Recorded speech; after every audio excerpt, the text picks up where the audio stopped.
¿Por qué los millennials son socialistas? Porque estoy convencida que no tienen idea de lo que es comunismo ni tampoco socialismo. Cuando un millennial nos dice que quiere socialismo, nunca nos dice realmente qué es lo que quiere, cómo ambiciona que ese gobierno va a funcionar. No tiene idea de cómo van a funcionar las medidas políticas y económicas. Por eso se me ocurrió hacer socialismo para millennials. Bienvenidos. Vamos a arrancar desde la era industrial, cuando en el siglo XIX empiezan un montón de pensadores a pensar cosas que se denominaron como la filosofía socialista. Entre ellos estaba Giuseppe Mazzini. No digas tú, di nosotros. Esta visión de que renunciar al yo era lo mejor que le podía pasar a la sociedad.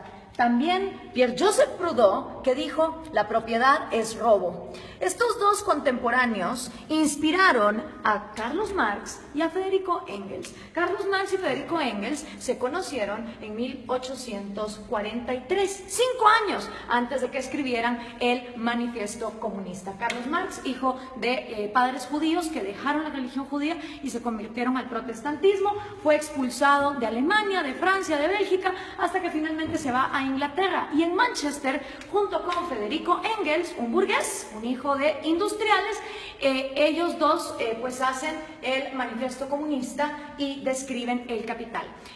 Cosas interesantes, Carlos Marx trabajó muy poco en su vida y a la edad que yo tengo, 31 años, se retiró para ser un mantenido de Federico Engels por el resto de sus días. Vivió en Soho, Inglaterra, todo ese tiempo, y después de los 31 años nunca más volvió a trabajar.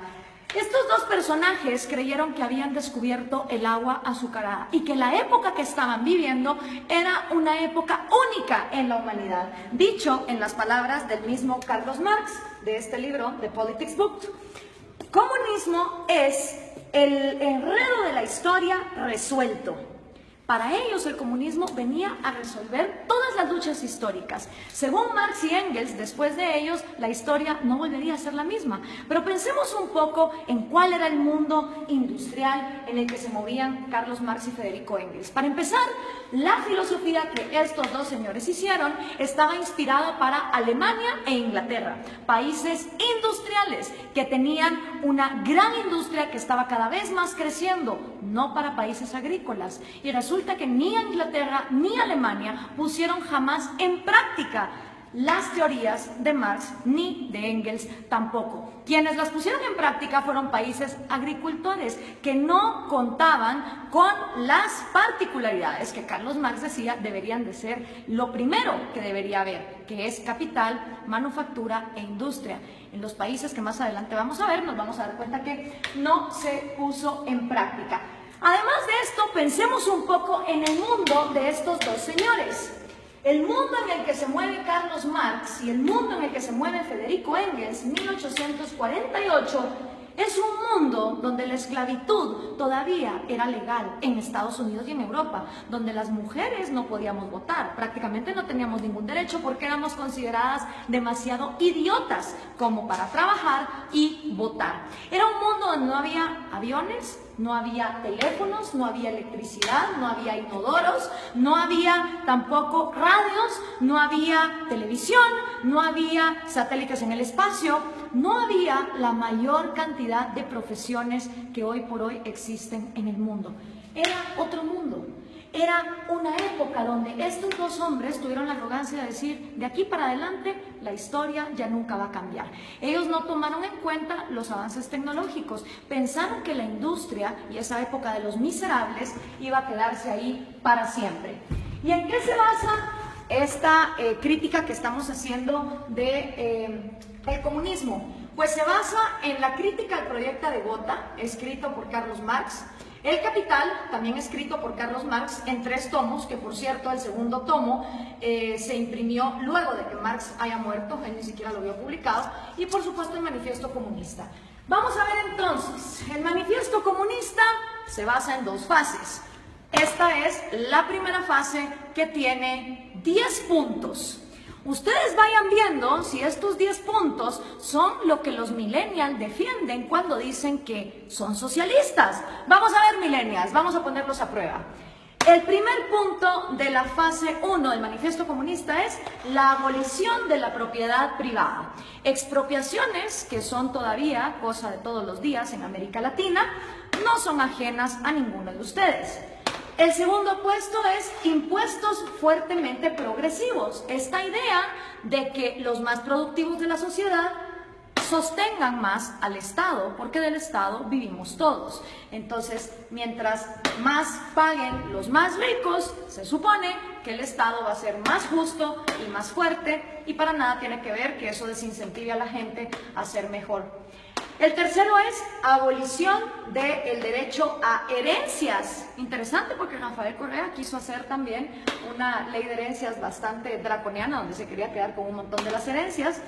El cuarto es confiscar la propiedad a emigrantes. Interesante que lo primero que hacen los regímenes socialistas y comunistas es no dejar que venga inversión extranjera, porque supuestamente en el himno socialista todos los obreros se van a agarrar de las manos, pero para lo que se trata de comercio todos somos enemigos. El quinto es centralización del crédito, que solo podías endeudarte con el Estado. La sexta es centralización de los medios de comunicación y transporte. ¿Les suena familiar? Prácticamente en toda América Latina, los regímenes del socialismo del siglo XXI han acaparado los medios. Expansión de empresas estatales. El Estado lo puede hacer todo mejor, porque el Estado es más inteligente que todos los individuos en sociedad.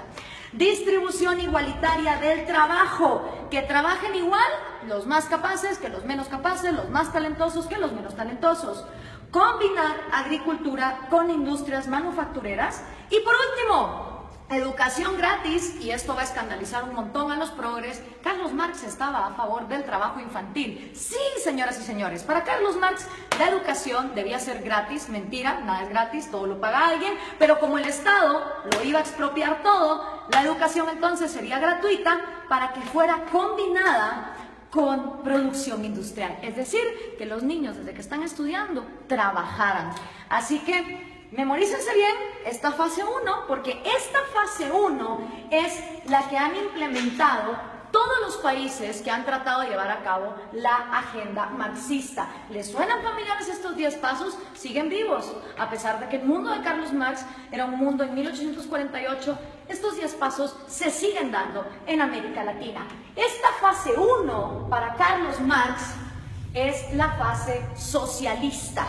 Cuando se completen estos 10 pasos es cuando entonces uno está viviendo en socialismo, pero aún no se ha llegado al comunismo. Por eso le pregunto a los millennials, cuando ustedes se dicen socialistas, ¿se refieren a estos 10 pasos, millennials? ¿O a cuántos? ¿A 6? ¿A 4? ¿A 2? ¿A cuántos de estos pasos es a los que ustedes se refieren cuando se llaman socialistas?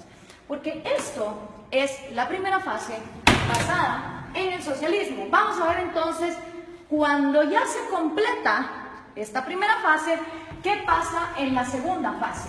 Entonces viene ya la fase 2, donde viene la nueva sociedad y el nuevo hombre. Según Carlos Marx, cuando estos 10 pasos se completan, automáticamente va a surgir un nuevo hombre, un hombre iluminado, un hombre que ya no va a pensar en sí mismo, que todo se lo va a deber a su sociedad. En este nuevo mundo, que es la fase 2, la que Marx llama comunismo, ¿sí? Esta ya es la fase del comunismo. Con el nuevo hombre ya no existen dos cosas. No existe el Estado, es decir, se abolió el gobierno, ni tampoco existe el dinero, ni tampoco existe la propiedad privada. Estas tres cosas son las que dejan de existir en la fase 2, que es la fase del comunismo, con un nuevo hombre, un hombre iluminado, un hombre que ya no piensa en sí mismo. Marx nunca dijo cómo en el cerebrito de este hombre iban a dejar de existir sueños propios, necesidades propias, anhelos, talentos. Él nunca lo explicó. Para él, de manera mágica, después de que la fase 1 fuera completada, se pasaba automáticamente a la fase 2, donde este hombre nuevo iba a trabajar a la par de hombres más mediocres y menos talentosos, pero siempre recibiendo lo mismo. ¿Y cómo iba a funcionar la distribución de productos. Bueno, pues iba a haber un gran almacén y en este almacén la comunidad, ya sin Estado, ya sin gobierno, ya sin dinero, te iba a proveer a ti de todos los productos y servicios que tú ibas a necesitar. Entonces todas las personas, no importa sus talentos, iban a llegar a intercambiar. Si por ejemplo producían yesos, pues un yeso por 1 kilo de arroz.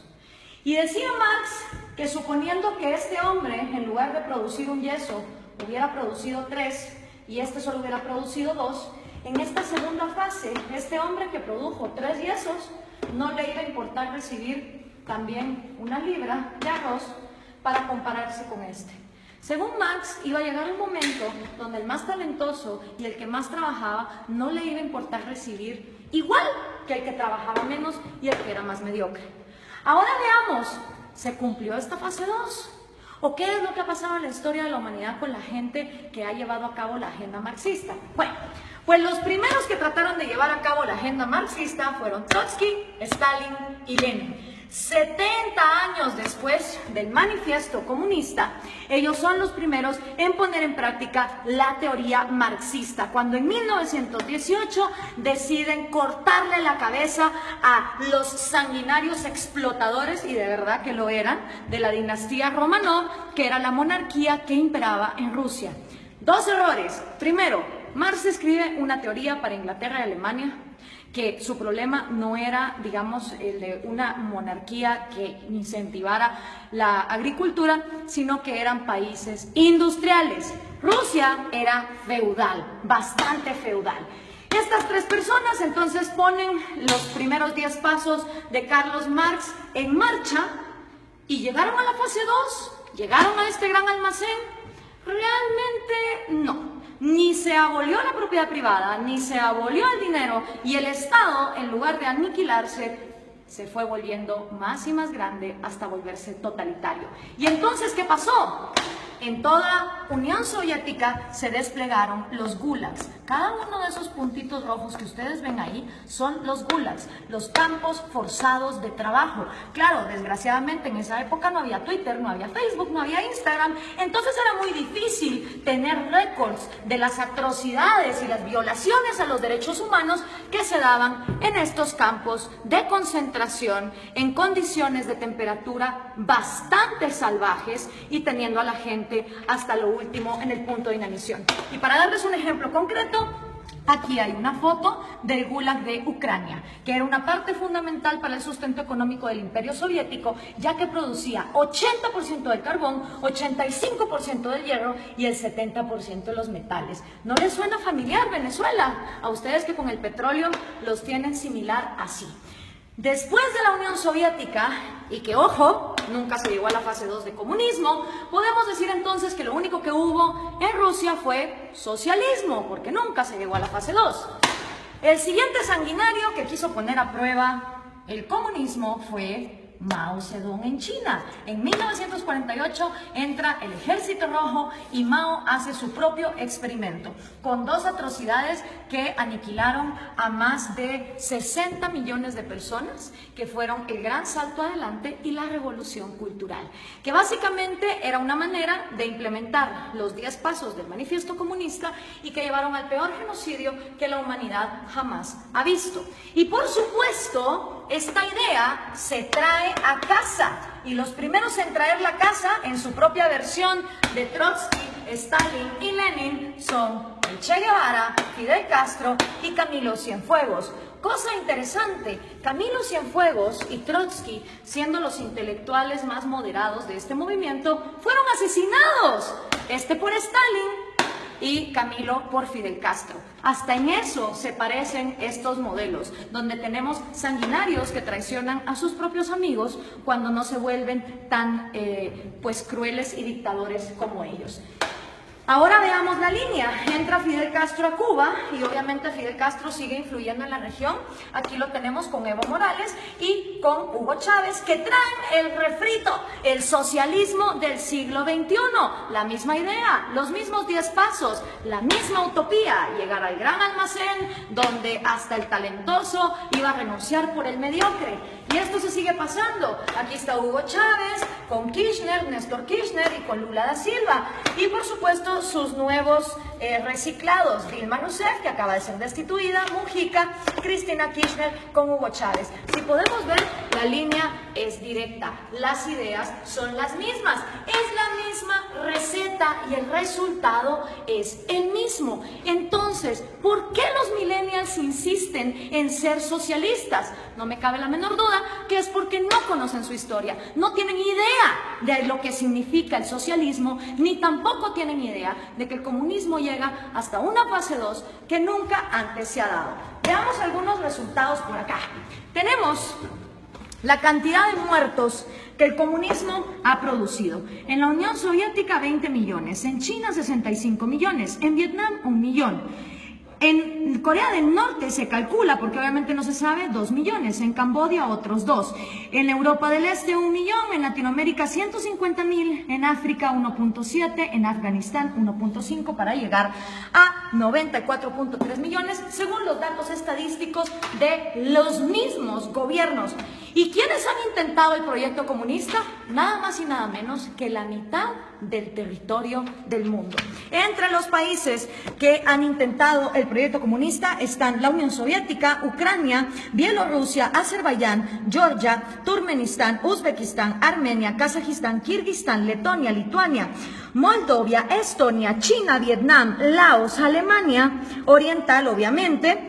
Está también Hungría, Checoslovaquia, Rumania, Yugoslavia, Albania, Bulgaria, Corea del Norte, Cuba, Camboya, Etiopía, Angola, Mozambique, Nicaragua, Afganistán y por supuesto Venezuela, si tomamos en cuenta lo que se ha llevado a cabo. ¿Cuáles son tus probabilidades de toparte con el comunismo? Son increíbles. Imagínate que vos podés tener antepasados de Hungría o antepasados de Cuba y vivir en Guatemala y te vas a haber topado con el comunismo. Las probabilidades de que un ser humano se haya topado con el comunismo, una historia comunista, son de 1 en 2. Porque como les explicaba, de todo el mundo, la mitad del territorio de la humanidad ha intentado este experimento. Y el resultado no ha sido esa fase 2, no ha sido esa panacea de ese hombre iluminado, ese hombre que deja de pensar en sí mismo para solo pensar en los demás. El resultado ha sido lo que George Orwell nos describió hace tanto tiempo en La rebelión en la granja. Los humanos en el poder se vuelven los cerdos y para los cerdos hay todo. Mientras que para el resto de animales no hay nada. En lugar de llegar a la fase 2, se llega a un lugar donde la burguesía son los nuevos. Ya sean los Stalin, ya sean los Mao, ya sean los Castro, ya sean los Morales o los Chávez. Solo ellos se vuelven la burguesía, solo ellos se vuelven la élite a costa de que todos los demás estén bien jodidos. Pero, ¿dónde se ha vivido comunismo? ¿Dónde ha habido igualdad? Pues miren, un lugar en el planeta donde hubo igualdad de miseria fue en los campos de concentración de Alemania. Porque ahí, como ustedes se pueden dar cuenta, todos eran iguales de miserables. Obviamente ahí no había propiedad privada, no había dinero, era la panacea. Y Viktor Frankl, que no se lo contaron, él lo vivió, él estuvo en un campo de concentración, uno de los psicólogos más reconocidos del siglo XX, hizo un llamado muy interesante. Everything can be taken from a man. Cualquier cosa puede ser tomada de un hombre, excepto por una. La última de las libertades del hombre. Exigir la actitud que uno va a tener en cualquier set de circunstancias para escoger uno su propio destino. Quiero hacer énfasis en esta frase porque lo que está aquí diciendo Viktor Frankl es que la mayor libertad del hombre reside que aunque esté en estas condiciones, uno va a decidir con qué actitud va a enfrentarse a la vida. Pero ¿qué podía saber Carlos Marx de estas cosas? Regresemos a 1848, ni siquiera Freud, con su psicoanálisis, que ya está bastante desprestigiado, había empezado sus estudios. Tampoco Darwin. Se creía que la histeria de las mujeres se podía quitar con electroshock. La psicología estaba en pañales. ¿Qué sabía Carlos Marx del cerebro humano? ¿Qué podía saber Carlos Marx acerca de un hombre nuevo que tuviera en su cerebro la capacidad de dejar de pensar en sí mismo? Hablemos entonces de sus predicciones, que fueron completamente nefastas. La primera predicción de Marx: va a haber más países comunistas que no comunistas. No se cumplió. Hoy hay más países excomunistas que actualmente comunistas. La segunda predicción de Marx: la máquina va a acabar con el proletario y el proletario va a vivir en la miseria. Tampoco se cumplió. Hoy por hoy, en el siglo XXI, existen muchas más profesiones y muchos más puestos de trabajo, tomando en cuenta que las mujeres ya podemos votar y ya podemos trabajar, que las que existían en su época, con lo cual su segunda predicción tampoco se cumplió. Hoy por hoy, de cada 7 personas vivas, 6 ya no viven con $1 al día, como era en la época de Marx, donde había mayor pobreza igualitaria. Y otra también de las predicciones de Marx es que el comunismo, en donde fuera implementado, iba a pasar a la fase 2. Y esa tampoco se cumplió. Ninguno de los experimentos comunistas han llegado jamás a la fase 2. Nunca abolen ni la propiedad privada para los gobernantes, obviamente para todos los demás sí. Nunca se abole tampoco el dinero, ni mucho menos la propiedad privada. Pero aparte de Viktor Frankl, que escribió ese excelente libro de El hombre en busca del sentido, hoy por hoy tenemos excelentes referentes de la psicología evolutiva y la neurociencia que nos pueden explicar cómo de hecho nuestro cerebro no está diseñado para el comunismo. Uno de ellos es David Boss. Él es PhD, profesor de Harvard, de la Universidad de Michigan, de la Universidad de Texas, y ha escrito 7 libros de psicología evolutiva, incluyendo este. No son personas que te lo digan por fe, como te lo dijo Marx, y que solo lo dejó escrito cómo iba a ser ese cambio en la psicología humana. Son personas que han estudiado la evolución, la genética de la vida, y que entienden cómo funciona el cerebro humano. Y una de las frases de David Boss es: no existe un agente autónomo con intereses llamado sociedad. Esto es una imposibilidad lógica. Sociedad como tal no piensa, no come, no llora, no tiene intereses. La sociedad no es más que el cúmulo de cada individuo. Y somos los individuos y nuestros derechos fundamentales los que realmente existimos en la realidad. Una sociedad de individuos pensantes, libres, funcionales, es una sociedad que avanza. Una sociedad donde todos los individuos se igualan hasta la miseria sin libertad, es una sociedad que no avanza hacia ningún lado. La sociedad como ente no se mueve. Los que se mueven son individuos. Y si algo le interesa a una sociedad que funciona como una célula, es que cada una de sus partes tenga vida, tenga propiedad privada y tenga libertad, como sus 3 derechos fundamentales. Pero si eso no fuera poco, Steven Pinker, que también es un PhD, él se ha ganado el premio de la Academia Nacional de Ciencias a la mejor investigación en Inglaterra en 1993. También se ha ganado el premio de la Sociedad Cognitiva de la Neurociencia en el 2010 y ha sido 2 veces finalista del premio Pulitzer. Escribió el libro ¿Cómo funciona nuestra mente? Y una de las frases de Steven Pinker es: el mejor argumento contra el totalitarismo es reconocer una naturaleza humana universal, que todos los seres humanos tenemos un deseo innato por la vida, la libertad y la búsqueda de la felicidad. ¿Qué quiere decir esta frase? Que todas las personas, nazcamos donde nazcamos, en el país en el que nazcamos, en la cultura en que nazcamos, traemos 3 deseos innatos: el amor por nuestra vida, el amor por nuestra libertad y el amor por la propia búsqueda de la felicidad. ¿Qué significa eso? Que ustedes, si quieren buscar su felicidad, emprenden su propia vida como les diera la gana. Ahora, todos estos conocimientos de neurociencia que tienen David Boss o Steven Pinker, obviamente Carlos Marx no lo sabía. porque la psicología y la neurociencia no se habían desarrollado, no habíamos avanzado en la ciencia como para descubrir el ADN, el otro gran error de Marx. Él pensó que en su época ya se había descubierto todo, y no era así.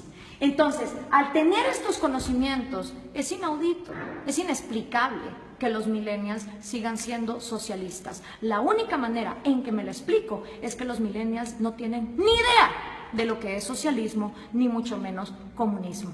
Y yo, que también soy millennial, pero de la primera generación, de esos que todavía vimos los cassettes y que sabemos cómo funcionan, tenía 5 años cuando cayó el muro de Berlín.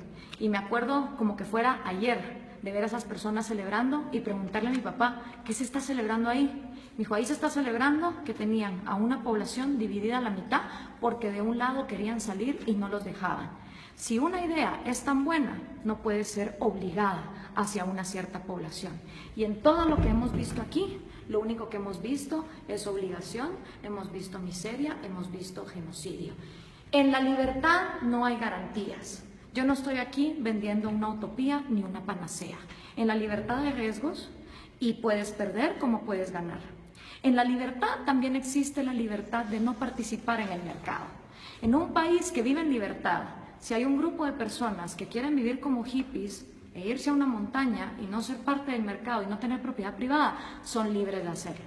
En un país comunista, si uno intenta meter una zona franca de libre comercio en alguno de sus puntos, va a parar a la cárcel o va a parar desaparecido. Esa es la diferencia entre vivir en un lugar donde se garantice la libertad y donde no se garantice. Esta utopía basada en el hecho de que el ser humano debe renunciar a su autoestima y a su amor propio para contribuir a su sociedad, es completamente errada por lo que la historia nos ha comprobado. Y lo único que logra son élites de cerdos, tal cual los describió George Orwell, que se quedan con todo a costillas de un pueblo que pierde lo más importante que todo ser humano tiene, que es su libertad. Espero esto les sirva a los millennials para entender qué es el socialismo y qué es el comunismo. Gracias por compartir.